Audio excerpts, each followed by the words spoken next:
Sir ഡിസിഷൻ്റെ ഒരു ടൈമിങ്ങിനെ കുറിച്ച് പറഞ്ഞല്ലോ, അതുപോലെ ഡിസിഷൻ എടുക്കുന്ന രീതി. പക്ഷെ there are times when there are many parties involve. ചില സമയങ്ങളിൽ യു നോട്ട് 100% ഷുവർ ഈ ഡിസിഷൻ റൈറ്റ് ആണോ. ബിസിനസ്സിൻ്റെ ഒരു പ്രത്യേകതയാണ് ഈ ഒരു അത് റൈറ്റ് ആണോ റോങ് ആണോ എന്നുള്ളത് ഇത്ര ശതമാനം നമുക്ക് അറിയാൻ പറ്റുള്ളൂ അല്ലേ. അപ്പോൾ ഒരു റിസ്ക് അനാലിസിസ് നടത്തുമ്പോൾ ആസ് എ ബിസിനസ്സുകാരൻ സാറ് അത് എത്ര പെർസെൻറ്റേജിലാണെങ്കിൽ ആ റിസ്കിലോട്ട് എടുത്തിയാടും?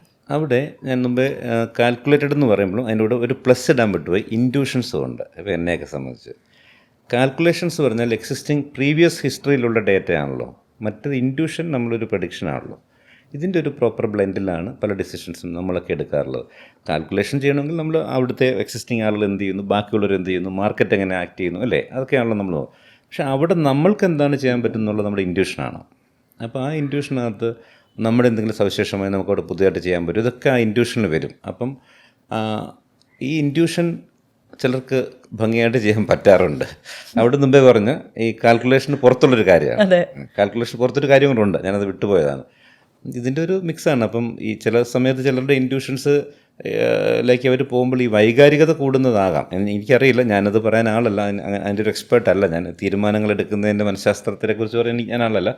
പക്ഷേ അതിനകത്തൊരു അതിവൈകാരികത പലപ്പോഴും നമ്മളിടുമ്പോൾ, ഇപ്പം നമ്മളൊരു സ്ഥലത്തൊരു സ്റ്റോർ ഇടുന്നത് നമുക്ക് ജയിക്കാൻ വേണ്ടി നമുക്കൊരു സ്ഥലത്തൊരു സ്റ്റോർ ഇടാം. പക്ഷെ മറ്റൊരാളെ തോൽപ്പിക്കാനായിട്ടൊരു സ്റ്റോർ ഇടുന്നത് അതൊരു വൈകാരിക ഡിസിഷനാണ്.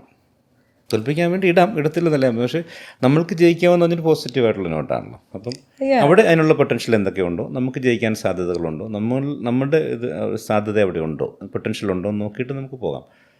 അപ്പോൾ ഇൻറ്റ്യൂഷൻ പലപ്പോഴും പാളിപ്പോകുമ്പോഴാണ് ചില ഡിസിഷൻസ് പാടുന്നതെന്ന് എനിക്ക് തോന്നിയിട്ടുള്ളത്. ആ ഇൻറ്റ്യൂഷനകത്ത് വൈകാരിക എലിമെൻ്റ് എത്രത്തോളം കൂടുതലുണ്ടോ അത് ആയിരിക്കാം എനിക്ക് തോന്നുന്നു. ഇൻറ്റ്യൂഷൻ്റെ കാര്യം സാർ പറഞ്ഞു. ഇതുപോലെ തന്നെ ഞാൻ അതിനോട് ചേർത്ത് കേട്ടിട്ടുള്ള ഒരു കാര്യമാണ് ലക്ക് എന്നുള്ളത്. ഓക്കെ, ഒരു ബിസിനസ്സുകാരൻ്റെ ലൈഫിൽ ശരിക്കും സാർ ഇപ്പോൾ ഇത്രയോ വർഷമായി സാർ എത്ര സാഹചര്യങ്ങളിൽ കൂടെ കടന്നുപോയി, ഏതെങ്കിലുമൊക്കെ പോയിന്റിൽ തോന്നിയിട്ടുണ്ടോ എൻ്റെ ഡിസിഷൻ പ്ലസ് ഇൻറ്റ്യൂഷൻ പ്ലസ് ഈ ഒരു ലക്കും കൂടി, അങ്ങനത്തെ സിറ്റുവേഷൻസ് ഉണ്ടായിട്ടുണ്ടോ? ലക്കിനൊരു പാർട്ടുണ്ടോ? ലക്കെന്നാണ് അതിനെ വിളിക്കേണ്ടത്. പക്ഷേ ഞാൻ എൻ്റെ തീരുമാനങ്ങളോ എൻ്റെ ഇൻറ്റ്യൂഷനോ കറക്റ്റ് ആയതുകൊണ്ട് ബിസിനസ് വിജയിച്ച ഒരാളായിട്ട് മാത്രം കരുതുന്ന ഒരാളല്ല. ഞാനങ്ങനെ കരുതുന്നില്ല. ഞാൻ എന്നിലേക്ക് വന്നു ചേർന്ന ഒരു കാര്യങ്ങളായിട്ടാണ് ഇതിനെല്ലാം കാണാൻ ആഗ്രഹിക്കുന്നത്. ഇപ്പം നമ്മുടെ നല്ല ടീമാകട്ടെ, അല്ലെങ്കിൽ നല്ല കസ്റ്റമറാകട്ടെ, ഇതൊക്കെ നമ്മളിലേക്ക് വന്നു ചേരുകയാണ്. എനിക്കെപ്പോഴും അങ്ങനെ ഫീൽ ചെയ്യുന്നത്.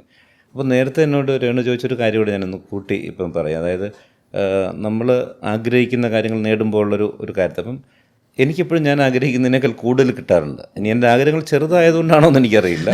ചിലപ്പോൾ ഞാൻ ചെറിയ കാറായിരിക്കും ചിലപ്പോൾ ഞാൻ ആഗ്രഹിക്കും, അപ്പോഴായിരിക്കും ചിലപ്പോൾ നമ്മൾ വലിയ കാർ നിർബന്ധമായിട്ട് എടുക്കേണ്ടി വരുന്നത്. അപ്പോൾ അങ്ങനെയൊക്കെ ഓരോ കാര്യങ്ങളും നമ്മൾ ആഗ്രഹിക്കുന്നതിൽ വളരെ കൂടുതൽ നമുക്ക് എപ്പോഴും കിട്ടാറുണ്ട്.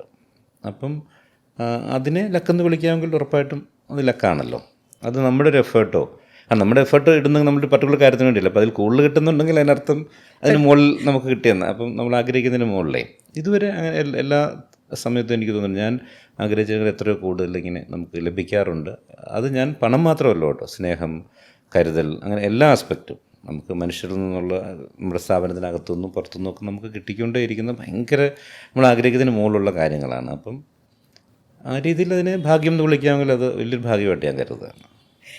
ഇപ്പം ഓക്സിജൻ എന്ന് പറയുന്ന ബ്രാൻഡിലേക്ക് വരുമ്പോൾ ഇന്നോവേഷൻസ് ഒരുപാട് കൊണ്ടുവന്നിട്ടുണ്ട്. ഇപ്പം നേരത്തെ സാർ പറഞ്ഞ പോലെ ലാപ്ടോപ്പ് തുറന്നിട്ടൊരു എക്സ്പീരിയൻസ് കൊടുക്കുക, അങ്ങനെ ഈ വന്ന സമയങ്ങളിൽ ഇന്നോവേറ്റീവ് ആയിട്ടുള്ള വേറെയും കാര്യങ്ങൾ ചെയ്തിട്ടുണ്ടോ? ഇനിയും അങ്ങനത്തെ എന്തെങ്കിലുമൊക്കെ ഓക്സിജൻ്റെ പ്ലാൻ കാര്യങ്ങളിലൊക്കെയാണ് നമ്മൾ റിസ്ക് പലപ്പോഴും എടുത്തിട്ടുള്ളത്. ലാപ്ടോപ്പ് തുറന്ന് ആദ്യം കേരളത്തിൽ വെച്ചപ്പോൾ ആ ലാപ്ടോപ്പ് വിറ്റ് പോയില്ലെങ്കിൽ അത്രയും എമൗണ്ട് നമ്മുടെ സ്റ്റക്കാണ്. തുറന്നു വെച്ച ലാപ്ടോപ്പുകളെ അങ്ങനെ വിറ്റ് പോകുമോ, അല്ലെങ്കിൽ തുറന്നു വെച്ചാൽ അത് ആളുകൾ അത് അങ്ങനെയൊക്കെ ആവശ്യമുണ്ടോ എന്നുള്ളൊരു റിസ്ക് ഉണ്ടല്ലോ. അപ്പോൾ അങ്ങനെയുള്ള റിസ്ക്കുകൾ, അപ്പം ഈ സ്റ്റോർ എക്സ്പീരിയൻസിനകത്ത് നമ്മളിപ്പോഴും റിസ്ക്കുകൾ എടുക്കാറുണ്ട്. അപ്പം ഇന്നോവേഷൻ, ഏറ്റവും കുറഞ്ഞ പേഴ്സണൽ കമ്പ്യൂട്ടർ ഞങ്ങൾ 20 വർഷം മുമ്പ് തന്നെ 9999, അതായത് 10,000-ൽ 1 രൂപ കുറച്ച് ഡെസ്ക്ടോപ്പ് കമ്പ്യൂട്ടർ, കൈരളി കമ്പ്യൂട്ടർ ആണല്ലേ, ആണല്ലീകരിച്ചൊരു പേരൊക്കെ ഇട്ട് കൈരളി കമ്പ്യൂട്ടർ ഞങ്ങൾ അന്നിട്ട്. അപ്പോൾ അതൊരു ഹ്യൂജ് റിസ്ക് ആയിരുന്നു. ബൾക്കായിട്ട് ഞങ്ങൾക്ക് അതിന് വേണ്ടി എൻ്റെ മദർ ബോർഡും പ്രൊസസ്സറും ഒക്കെ വാങ്ങേണ്ടി വന്നു, വലിയ നെഗോസിയേഷൻസ് ഒക്കെ. അപ്പം 1 രൂപ പോലും നമ്മൾ അതിനകത്ത് പ്രോഫിറ്റ് കാര്യമായിട്ട് ബുക്ക് ചെയ്തില്ല. പക്ഷേ കമ്പ്യൂട്ടറിനെ ജനകീയമാക്കുക എന്നുള്ളതായിരുന്നു നമ്മുടെ ഒരു ഇൻറ്റൻഷൻ. അതിനകത്ത് ജനകീയമായി കഴിയുമ്പോൾ ഓട്ടോമാറ്റിക്കലി ബിസിനസ് കിട്ടും എന്നുള്ളതായിരുന്നു. ഇപ്പോൾ സാർ പറഞ്ഞ പോലെ ലാപ്ടോപ്പിൻ്റെ ഒക്കെ ആവറേജ് വില, അതെ, ആവറേജ് മാറി. അപ്പോൾ അങ്ങനെയൊക്കെയുള്ള റിസ്ക്കുകളും അങ്ങനെയൊക്കെയുള്ള ഇന്നോവേഷൻസും, അതായത് ഇതിനൊന്നും ജനകീയവൽക്കരിക്കപ്പെടേണ്ടതുണ്ടായിരുന്നു ആ സമയത്ത്. ഇന്നിപ്പോൾ ഇതെല്ലാം വളരെ കോമൺ ആയി കഴിഞ്ഞു. പണ്ട് കമ്പ്യൂട്ടറിന് 1,00,000 രൂപ വില എന്ന് തെറ്റിദ്ധരിക്കുമ്പോൾ നമ്മൾ 10,000 രൂപ എന്ന് പറയുന്നു. അപ്പോൾ സ്വാഭാവികമായിട്ടും സാധാരണക്കാർക്കും ഇതെടുക്കാനുള്ളൊരു കോൺഫിഡൻസ് ബിൽഡ് ചെയ്യുക, അതാണ്. പിന്നെ ഒരു ബിസിനസ്സിൽ മാർക്കറ്റ് അവെയർനെസ് നിങ്ങൾക്കുള്ള പോലെ തന്നെ കസ്റ്റമറും അവെയർ ആയിരിക്കണം എന്നുള്ള ഒരുപാട് കാര്യങ്ങളുണ്ടല്ലോ. പലപ്പോഴും കസ്റ്റമറുടെ എക്സ്പെക്റ്റേഷൻസ് നമ്മൾ വിചാരിക്കുന്നതിനും വളരെ മുകളിലേക്കായിരിക്കാം. അപ്പം കസ്റ്റമർ അവെയർ ആയിരുന്നെങ്കിൽ എന്ന് കരുതുന്ന സന്ദർഭങ്ങൾ, അങ്ങനത്തെ കാര്യങ്ങൾ ഇപ്പോഴും ഉണ്ടോ ഈ മാർക്കറ്റിൽ? കുറഞ്ഞു വരികയാണ്, വളരെ കുറഞ്ഞു വരികയാണ്. കസ്റ്റമർക്ക് നല്ല അവെയർനെസ് ഉണ്ട്. പലപ്പോഴും നമ്മളെക്കാൾ അവർ സ്റ്റഡി ചെയ്തിട്ടാണ് വരുന്നത്. വളരെ സൗകര്യമാണ്. ഞാനതിനെ വളരെ പോസിറ്റീവായിട്ടാണ് കാണുന്നത്. കാരണം കൺഫ്യൂഷൻസ് പിന്നീട് ഒഴിവാക്കാം. അവർക്ക് ഓൾറെഡി കാര്യങ്ങൾ അറിയാം. നമ്മൾ ആ പറഞ്ഞ കാര്യങ്ങളുമായിട്ട് കണക്ട് ചെയ്തൊരു ഉൽപ്പന്നമായിരിക്കും സജസ്റ്റ് ചെയ്യുന്നത്. അപ്പോൾ പിന്നീടൊരു കൺഫ്യൂഷനും പരാതികളും കുറയുമല്ലോ. മറ്റേത് അവർക്കൊന്നും അറിയില്ല, നമ്മൾ മാത്രമായിട്ട് സജസ്റ്റ് ചെയ്ത ഉൽപ്പന്നം അതെങ്ങാനും സ്യൂട്ടായില്ലെങ്കിൽ നമ്മൾ ചീറ്റ് ചെയ്ത പോലെയൊക്കെ അവർക്ക് തോന്നാമല്ലോ. അപ്പോൾ കുറച്ചുകൂടെ ട്രാൻസ്പെറൻ്റ് ആയിട്ട് തന്നെ വന്നു ഇപ്പം കാര്യങ്ങൾ. അത് വളരെ പോസിറ്റീവാണ്.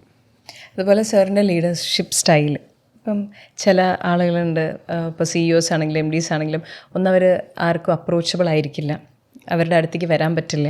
സജഷൻസ് പറഞ്ഞാലും ഈഗോ മുന്നിൽ നിൽക്കുന്ന വലിയ ചില ബിസിനസ്സുകാരുടെ ആയിട്ടുള്ള അടുത്ത് ഇടപഴകിയിട്ടുള്ളതിൽ നിന്ന് എനിക്കറിയാം. ഇപ്പം അപ്പനും മകനും ആണെങ്കിൽ പോലും അവർക്ക് അങ്ങോട്ടും ഇങ്ങോട്ടും ഐഡിയാസ് പറയുന്നത് ഇഷ്ടമല്ലാത്ത പോലെ പെരുന്തച്ചൻ കോംപ്ലക്സ് ഉള്ള സ്ഥലങ്ങളുണ്ട്. അപ്പം ആസ് എ ലീഡർ, കാരണം it's very important to be a good leader, ഒരു കമ്പനി ഏറ്റവും മുന്നിലോട്ട് നയിക്കുക എന്നുള്ളതിൽ. അപ്പോൾ സാറിൻ്റെ ലീഡർഷിപ്പ് സ്റ്റൈൽ, അങ്ങനത്തെ ഒരു മാനേജ്മെൻറ്റ് സ്റ്റൈൽ അതെങ്ങനെയാണ്? ഒന്ന്, എൻ്റെ പരിമിതികൾ എനിക്ക് നന്നായി അറിയാം എന്നുള്ളതാണ്. ഞാൻ ഇത്രയേ ഉള്ളൂ എന്നുള്ള തിരിച്ചറിവ് ഉള്ളതുകൊണ്ട് തന്നെ അഭിപ്രായങ്ങൾ ഇങ്ങനെ കാത്തിരിക്കുക നമ്മൾ കേൾക്കാനായിട്ട്. വാസ്തവത്തിൽ എന്തെങ്കിലും കൺസ്ട്രക്റ്റീവായിട്ടുള്ള ഒരു അഭിപ്രായം ഓക്സിജനിൽ ആരെങ്കിലും പറയണം എന്നാണ് രാവിലെ ഞാൻ ആഗ്രഹിക്കുന്നത്. എന്തെങ്കിലും ഒരു പുരോഗമനപരമായിട്ടുള്ള നമുക്ക് കൺസ്ട്രക്റ്റീവായിട്ടുള്ളൊരു തോട്ട് ഓക്സിജന് വേണ്ടി നമ്മുടെ ടീമിലുള്ള ആൾ കൊണ്ടുവന്നിരുന്നെങ്കിൽ എന്ന് ആഗ്രഹിച്ചിരിക്കുന്ന ഒരാളാണ്. കാരണം ഞാൻ പരിമിതമായ കഴിവുകളുള്ള ആളാണെന്നുള്ള ബോധ്യം എനിക്കുണ്ട്. അപ്പോൾ സ്വാഭാവികമായിട്ടും അത്തരം അഭിപ്രായങ്ങളെ ഭയങ്കരമായിട്ട് നമ്മൾ പ്രോത്സാഹിപ്പിക്കും. നമ്മളത് ചർച്ച ചെയ്യുന്നു, നമ്മളത് അതിനകത്ത് പ്ലസും മൈനസും നമ്മൾ അവരുമായിട്ട് ഒരുമിച്ച് ഡിസ്കസ് ചെയ്യുന്നു, ആ തീരുമാനം ഇംപ്ലിമെൻറ്റ് ചെയ്യുന്നു. അങ്ങനെയാണ് ഇതുവരെ പോയിട്ടുള്ളത്.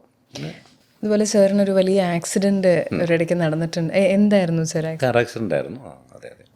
അതൊക്കെ നമുക്ക് ഭയങ്കര പിന്നീട് പോസിറ്റീവായിട്ട് മാറാണ്. ഈ കാർ ആക്സിഡൻറ്റ് പോസിറ്റീവ് എന്നല്ല ഞാൻ പറഞ്ഞത്. അതിനുശേഷം ഞാൻ ഈ ഒരു 6 months ഫുള്ള് വീട്ടിൽ തന്നെയൊക്കെ റെസ്റ്റ് ചെയ്യായിരുന്നു. അപ്പോൾ ഇങ്ങനെ ബെഡ് റിഡനൊക്കെ ആയിരുന്നു. ആ സമയത്തൊക്കെ ഒത്തിരി നമുക്ക് ചിന്തിക്കാനുള്ള സമയം കിട്ടി. നമുക്ക് വലിയ റിയലൈസേഷൻസ്, നമുക്ക് ധാരാളം വായിക്കാനും ഒക്കെയുള്ള സമയം കിട്ടുകയാണല്ലോ. അപ്പോൾ നമ്മളുടെ പല കാര്യങ്ങളെക്കുറിച്ചുള്ള കാഴ്ചപ്പാടുകൾക്കൊക്കെ ഒരു മാറ്റം അങ്ങനെയും ഞാൻ ആ അവസരത്തെ പോസിറ്റീവായിട്ടാണ് ഇപ്പോൾ കാണുന്നത്. നമ്മൾ അറസ്റ്റ് ചെയ്ത സമയമൊക്കെ പല ടീമിൻ്റെ ഒരു ഇമ്പോർട്ടൻസ്, അതായത് എല്ലാം പീപ്പിളാണെന്നുള്ളൊരു തിരിച്ചറിവ് അല്ലേ. നമ്മൾ ബിസിനസ്സിൽ ഫുൾ ടൈം ലൈവായിരുന്ന സമയത്ത് ആണ് അതുണ്ടാകുന്നത്. ആ സമയത്ത് നമ്മളെ താങ്ങി നിർത്തുന്ന നമ്മുടെ ടീമാണല്ലോ.